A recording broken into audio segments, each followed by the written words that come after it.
사랑합니다.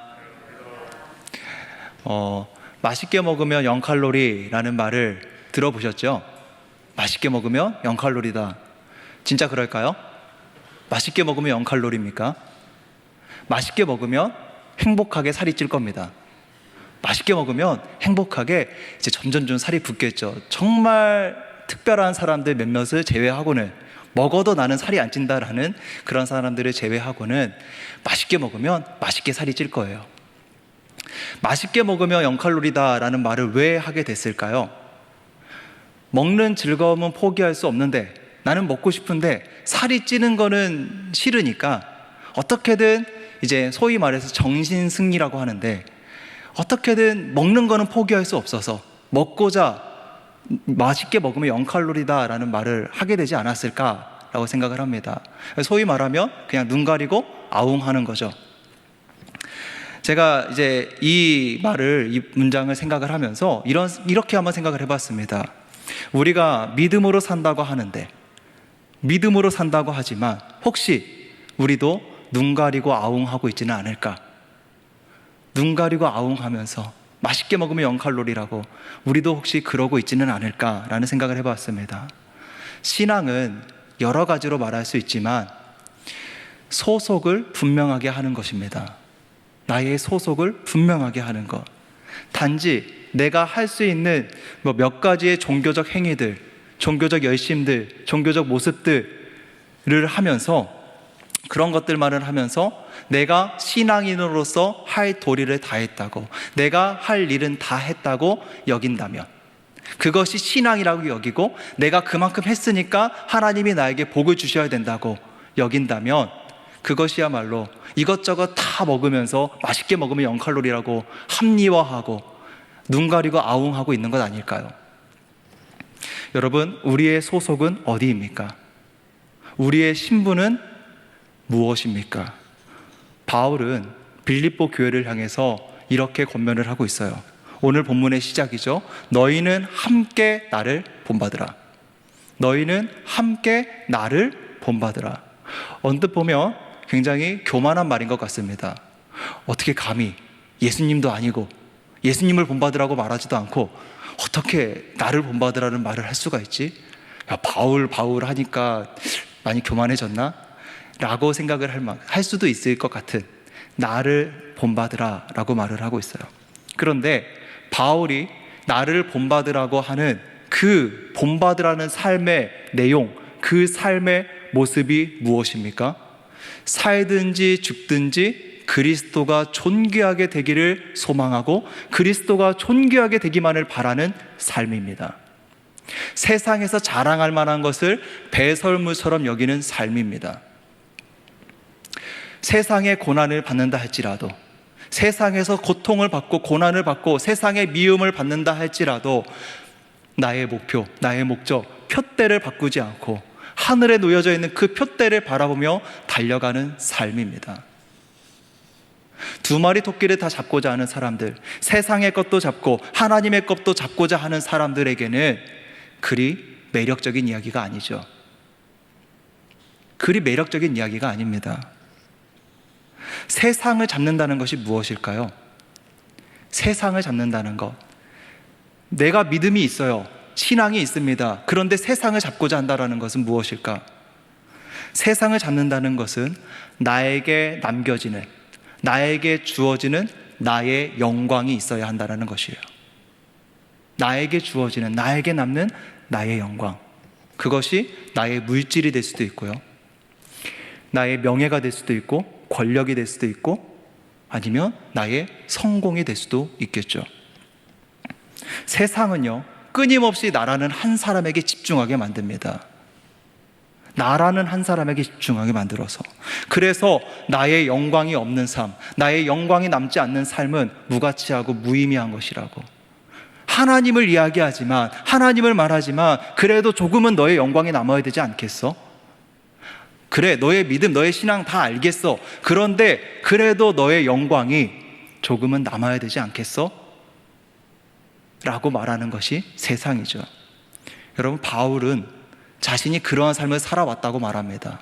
그러한 인생의 경주를 달려왔다고 말해요. 그러나 그가 예수님을 만나고 나니까, 그가 정말 예수님을 만나고 나니까 하나님을 말하고 믿음을 말하면서 사실은 나의 영광을 원하고 있었던, 나의 영광을 구하고 있었던 모순 덩어리인 자기 자신의 모습을 발견하게 되었죠. 하나님도 알고 율법도 잘 알았고 자기 자신은 당연히 구원받을 거라고 생각했어요.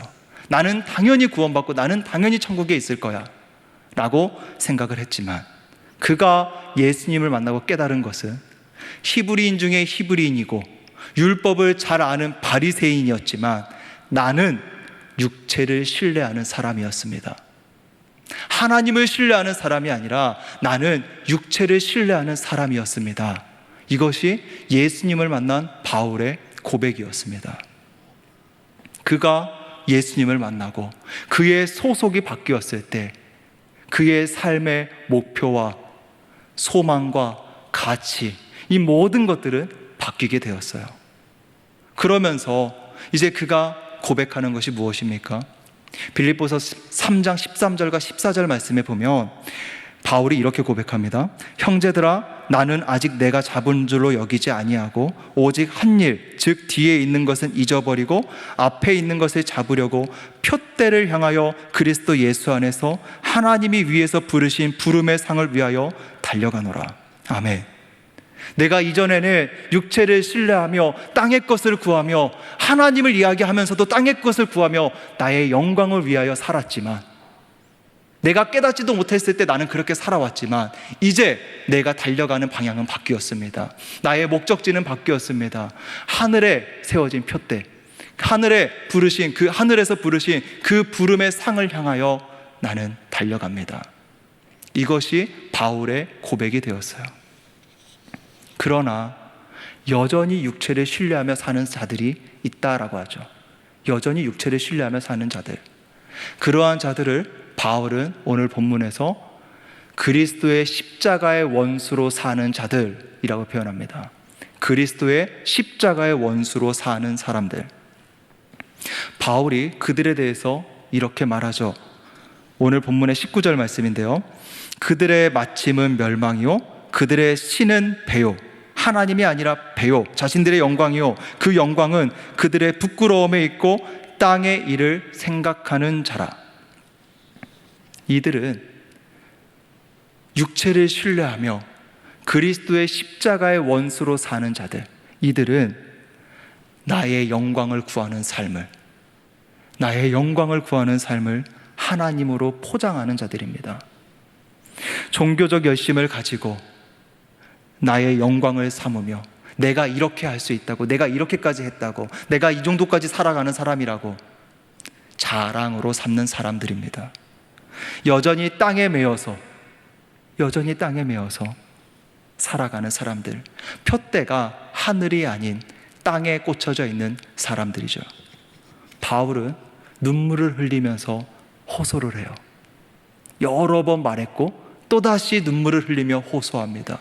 그들을 닮지 말라고, 그들을 본받지 말라고, 그들의 말에 미혹되지 말라고. 자신도 그리스도의 십자가의 원수로 살았었습니다. 핍박자로 살았었습니다. 그것이 옳은 것인 줄 알았어요. 그러나 그 삶이 얼마나 무가치하고 부끄러운 삶인 줄을 이제는 압니다. 그 삶의 결과는 하나님의 영광과 아무런 관련이 없음을 알아요. 하나님을 말하지만, 열심히 하나님을 논하고 하나님에 대해서 말하고 하나님을 전한다고 하지만 하나님이 없음을 알고 있습니다. 그래서 눈물로 호소합니다. 그들의 말에 넘어가지 말라고, 땅의 영광을 구하는 삶을 살지 말라고. 하늘의 영광을 구하는 자가 되었는데 또다시 땅에 매여서, 땅의 것에, 세상의 것에 매여서 하늘을 바라보지 못하는, 하나님을 바라보지 못하고 하나님을 신뢰하지 못하는 그 삶을 살아가지 말라고 호소하는 것이죠. 여러분, 맛있게 먹으면 0칼로리입니까? 우리의 소속은 어디입니까? 우리의 신분은 무엇입니까? 오늘 말씀에서 이렇게 이야기합니다. 20절 말씀 보겠습니다. 그러나 우리의 시민권은 하늘에 있는지라 거기로부터 구원하는 자 곧 주 예수 그리스도를 기다리노니. 아멘. 우리의 시민권은 하늘에 있는지라. 적당히 타협하며 종교적 열심으로 나의 영광을 잡으려는 삶은 내가 여전히 땅에 속한 자임을 증명해 줄 것입니다. 그러나 우리의 시민권은 하늘에 있다고 하는데, 그러면 무엇이 우리의 소속을 증명해 줄 수 있을까요? 무엇이 우리가 하늘에 속한 자임을, 하늘의 시민권을 가지고 있는 자임을 증명해 줄 수 있을까? 혹여 우리의 소속을, 신앙을 세상의 것으로 증명하려고 하지는 않았을까요? 내가 소유한 것, 보여지는 것을 가지고 증명받으려고 하지는 않았을까요? 여러분, 혹시 시계 브랜드 중에서 파텍 필립이라는 브랜드를 아시나요? 저도 최근에 처음 알았어요. 한 번도 못 들어봤다가 최근에 유튜브에서 이렇게 어떻게 하다가 나왔는데 처음 알았습니다. 파텍 필립이라는 그 회사가 엄청난 회사더라고요. 세계에서 가장 비싼 시계가 360억, 시계 하나에 360억짜리 시계가 있는데, 그 팔린 시계가 있는데, 그 시계를 만든 회사가 이 파텍 필립이라는 회사라고 합니다. 명품 위에 명품이라고 표현을 하더라고요. 명품 위에 명품. 진짜 부자들이 차는 시계다, 뭐 이렇게 표현을 하던데, 이 파텍 필립이라는 회사가 독특한 게 하나가 있더라고요. 여러분, 시계 하면 스위스 시계가 유명하잖아요. 스위스 시계를 그래도 이렇게 최고라고 하잖아요. 그 중에서도 스위스 시계들이 한 약 2천만 개 이상이 쏟아져 나온다 그래요. 한 해에 2천만 개 이상이 쏟아져 나오는데, 이 스위스 시계 그 중에서도 한 2만 5천 개 정도만, 한 0.1%, 상위 0.1% 정도만 이 제네바 인증을 받는다고 합니다. 보증을 받는 거죠. 이거는 진짜 명품이다, 이건 진짜 좋은 시계다라고 인증을 받는 거죠. 그래서 그 제네바 인증을 받은 시계는 명품이라는 인증을 받습니다. 증명을 받습니다. 그런데 이 파텍 필립이라는 이 회사도 한 100년 정도는 이 인증을 받았다 그래요. 100년여간 이 인증을 받아왔다고 합니다.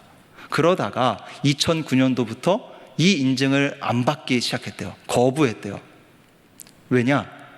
우리 시계는 이걸로도 부족하다.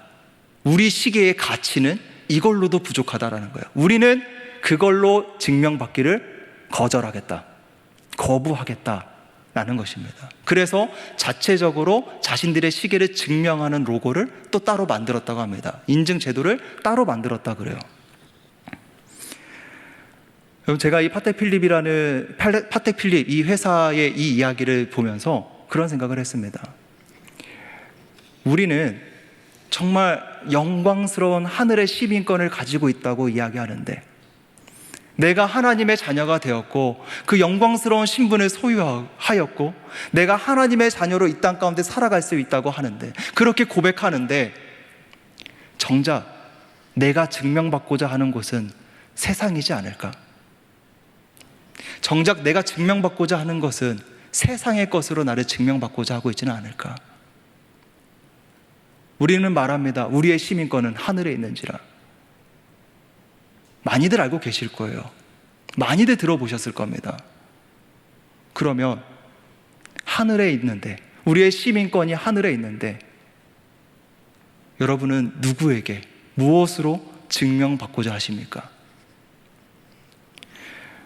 여러분, 세상의 것을 가지고, 세상의 물질이 됐든, 뭐 좋은 차, 뭐 좋은 집, 시계도 얘기했으니까 뭐 좋은 시계, 이런 것을 가지고 증명을 받으려 한다면 그것은 내 욕심이지 않을까요? 세상의 것을 가지고 내가 그리스도인임을, 세상의 것을 가지고 하나님이 나와 함께하고 계심을 인증받으려고 한다는 것 자체가, 증명받으려고 한다는 것 자체가 내 욕심이지 않습니까? 우리가 성도임을 증명받는 것은 말씀을 따르고자 하는 삶으로 증명받아야 됩니다. 어떻게든 내가 말씀을 붙잡고, 어떻게든 내가 하나님을 붙잡고 하나님과 함께 살려고 발버둥치고 몸부림치는 그 삶으로, 세상은 미련하다고 말하겠죠. 왜 그렇게까지 하고 하면서 사냐고, 왜 그렇게까지 하면서 사냐고 미련하다고 하겠지만, 세상은 미련하다고 하는 그 복음을 가지고 어떻게든 하나님께 인정받고자, 어떻게든 하나님 안에서 발견되고자 몸부림치는 삶으로 우리는 증명받아야 합니다. 좋은 직장, 좋은 차, 좋은 집, 좋은 시계 있으면 좋죠. 그러나 그러한 것들이 내가 성도임을 증명하는 것은 아닙니다. 좋은 직장 못 가면 성도 아닙니까? 좋은 집을 가지지 못하면, 소위 말해서 성공을 하지 못하면 성도가 아닌가요? 여러분, 오늘 이 빌립보서는 빌립보 지역에 보내는 바울의 편지인데, 이 빌립보라는 지역은 로마 시민권자라는 자부심을 가지고 있는 지역입니다. 우리는 로마 시민권자야, 나는 로마 시민권자야 라는 그 자부심을 가지고 있는 지역이에요. 그들은 로마 시민권을 가지고 자신들의 인생을 판단하고 증명합니다. 우리의 인생은 가치 있었노라고 그 시민권을 가지고 자랑하겠죠. 그러나 그 가치는 영원하지 않아요. 로마가 망하면 그들의 자부심도, 자존심도, 소망도 망하는 거죠. 그러나 우리의 시민권은 하늘에 있는지라, 우리의 시민권은 하늘에 있는지라. 하나님께서 우리에게 주신 신분이고 하나님께서 보증하시는 신분입니다. 로마의 시민권은 여러 사람이 피를 흘려서 일구어낸 신분이라면, 우리가 가진 신분은, 우리에게 주어진 시민권은 단 한 분의 피로 주어진 신분입니다. 하나님과 동등된 분이시지만 하나님과 본체시나 동등됨을 취하지 않으시고 종으로 오셔서 죄인을 대신해 죽으신 그리스도, 예수 그리스도의 그 십자가의 피로 주어진 신분입니다. 여기에는 나의 노력도 나의 자격도 포함되지 않아요. 그런데 문제가 있어요. 문제라고 표현해야 될지 모르겠지만 문제가 있어요. 그 문제는 바로 우리 자신입니다. 우리의 신분은 달라졌는데, 우리의 소속은 달라졌는데 우리의 수준은 달라지지 않았다는 거예요. 우리는 여전히 어린아이와 같죠. 우리는 여전히 갓난아기와 같습니다. 그래서 때로는 하나님의 사랑을 의심할 만큼, 정말 하나님이 나를 사랑하시는지, 하나님 사랑한다고 성경에서 그렇게 얘기하고 목사님들이 말씀을 전하실 때 그렇게 말씀을 전하고 하는데 정말 하나님이 나를 사랑하는지 의심할 만큼 세상의 소리에 미혹될 때가 많죠. 요즘은 어른들께서 그런 장난을 안 치시는 것 같은데 옛날에는 좀 이런 장난을 치셨어요. 뭐냐? 너는 다리 밑에서 주워왔어 라는 장난을 치실 때가 많았죠. 저도 많이 들었습니다. 지훈아, 저는 이제 제가 태어난 동네에서 나고 자라서 한 20년을 이렇게 있었다 보니까 동네 어른들이 많이 사랑해 주셨거든요. 그래서 이제 어른들께서 장난친다고 저한테 말씀하시는 거예요. 지훈아, 너는 저기 다리 밑에서 주워왔어. 진지하게, 정말 진지하게 말씀을 하시는 거예요. 어린 마음에 한두 번은 아니라고 생각했죠. 그러나 한두 분이 그러셔야지 많은 분들이 그러니까 점점 의심이 되기 시작하는 거예요. 진짠가? 그래서 저는 소위 말해서 그 어른들의 말씀에, 장난에 미혹되어서 부모님을 의심하고 아버지에게 갔습니다. 아빠, 저기 아저씨가 나한테 이렇게 얘기하는데 이거 맞는 말이에요? 물어봤어요. 저희 아버지가 한 번에 진실을 말씀해 주셨으면 너무 좋았을 텐데 저희 아버지는 안타깝게도 장난이 많으세요.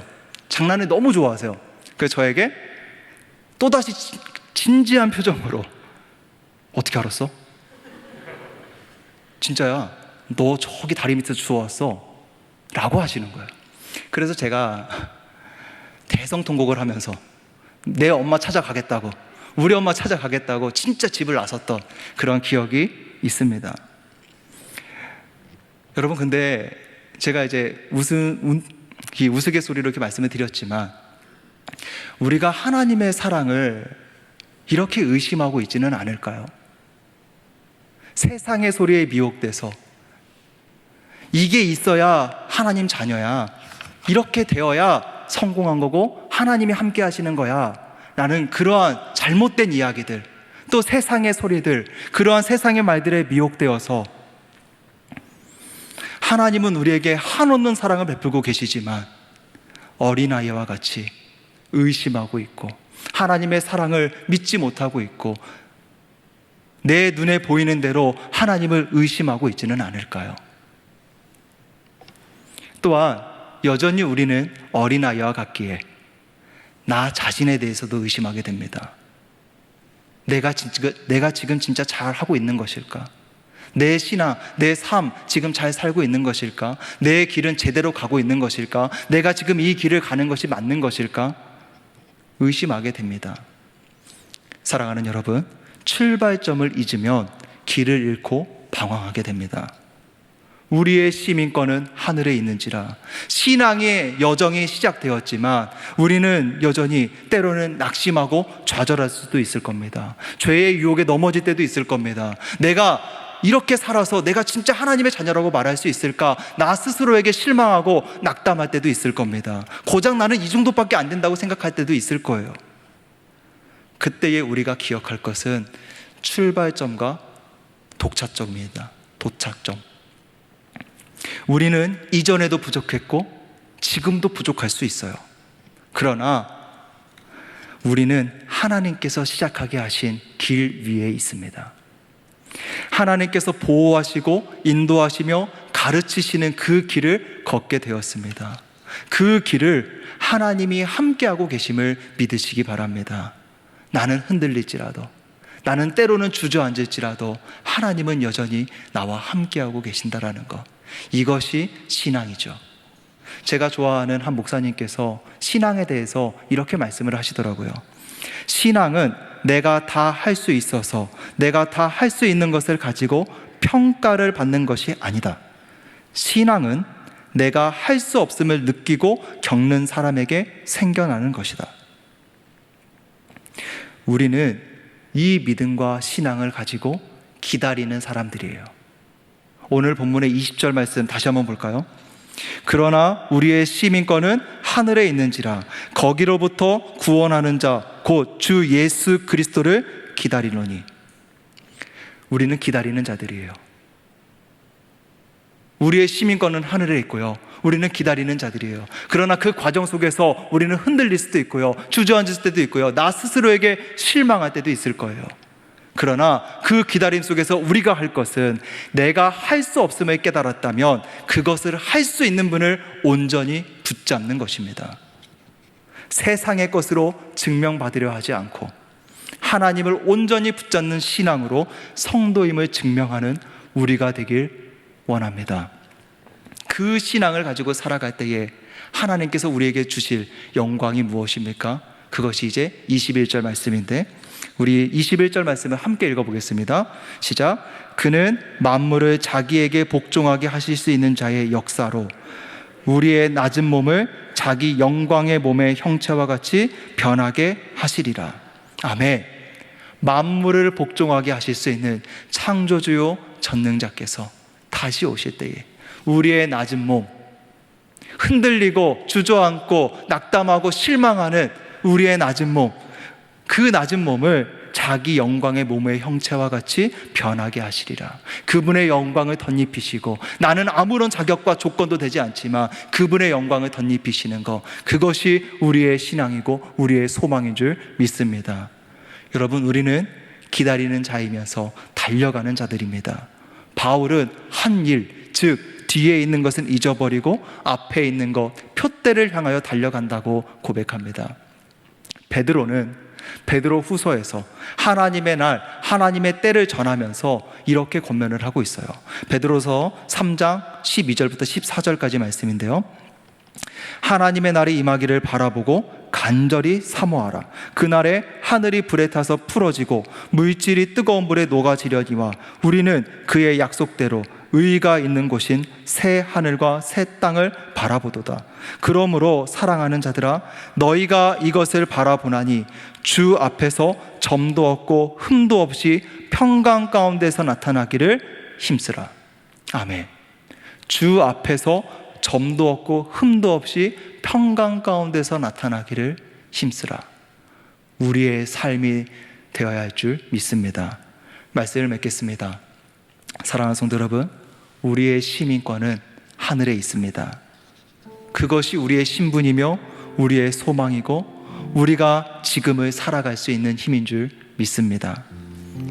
맛있게 먹으면 0칼로리라고, 눈 가리며 아웅하듯이 내 삶을 합리화하고 내 삶을 더 많은 것을 누리려고 하고 세상의 것으로 나를 증명하려고 하고 적당히 타협하는 것이 아니라, 세상의 방법으로 세상에서 증명되기 위해서 힘쓰는 삶이 아니라 하늘의 시민권을 가졌으니, 하늘의 시민권을 가졌으니 주 앞에서 점도 없고 흠도 없이 평강 가운데서 나타나기를 힘쓰는 삶, 그 삶으로 하늘의 시민권을 증명하고 끝까지 표대를 향하여 달려가는 우리가 되면 좋겠습니다.